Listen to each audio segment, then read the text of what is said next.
శ్రీ గురుభ్యో నమః.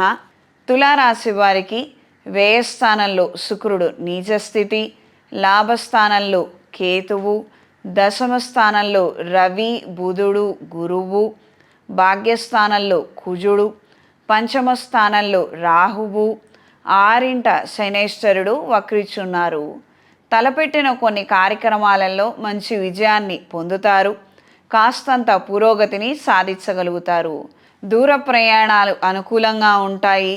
కొన్ని వ్యవహారాలు మీ చేతుల మీదుగా జరిపించాలని, మీ ఆధ్వర్యంలో నిర్వహించాలని కొంతమంది మిమ్మల్ని కలవటము, మీతో మాట్లాడటము, ఆ విషయాల గురించి చర్చించడము, మిమ్మల్ని సంప్రదించి మీ అంగీకారాన్ని వాళ్ళు తెలుసుకొని వెళ్ళటము, ఈ విధమైనటువంటి పరిణామాలు ఏర్పడతాయి.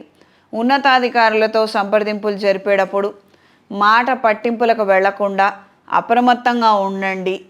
ఎక్కడా నేను చేయలేనని కానీ, చేతకాదని కానీ ఎక్కడా మాత్రం ఈ విధమైనటువంటి సమాధానం చెప్పద్దు. ఒకవేళ ఏమైనా తెలియదు, నేర్చుకొని చేసే ప్రయత్నాలుగా ఆలోచనలను ఉండనివ్వనండి.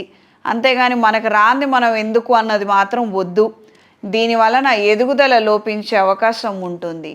ఈ రాశి వారికి ఈ వారం చేసుకోదగిన పరిహారం: మంగళవారం రోజున, గురువారం రోజున దుర్గాదేవి అష్టోత్తరాన్ని పఠించండి.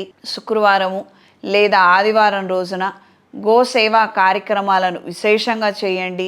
ప్రత్యేకంగా శుక్రుడు నీచస్థితి వ్యయస్థానంలో కోపము, విసుగు, నీరసం పెరిగే అవకాశం ఉంటుంది. కాబట్టి గోశాలకు వెళ్ళిరండి. దీనివలన మీకు మంచి జరుగుతుంది. ఈ రాశిలో జన్మించిన స్త్రీలకు కుటుంబపరమైన అంశాలలో స్వల్పమైన చికాకులు వచ్చే అవకాశం ఉంటుంది. చేస్తున్న ప్రతి పనికి ఏదో ఒక విధంగా విమర్శించడము, ఏదో అంత స్థాయిలో మీరు లేరన్నట్టుగా మాట్లాడటము కాస్తంత దిగులుకి, బాధకి కారణమయ్యే అవకాశంగా ఉంటుంది. ఆరోగ్య విషయాల్లో జాగ్రత్తలు అవసరం. ప్రేమించిన వ్యక్తితో వివాదాస్పదమైనటువంటి అంశాలు ఏర్పడవచ్చు. కాస్తంత అప్రమత్తంగా ఉండండి. దూర ప్రయాణాలు అనుకూలంగా ఉంటాయి. కొత్త వాహనాన్ని కొనుగోలు చేయాలన్న ఆలోచనలు కలిగి ఉంటారు. ఈ రాశిలో జన్మించిన వారికి ఈ వారం కలిసొచ్చే రంగు ఎరుపు, కలిసొచ్చే దిక్కు పడమర, కలిసొచ్చే సంఖ్య 5.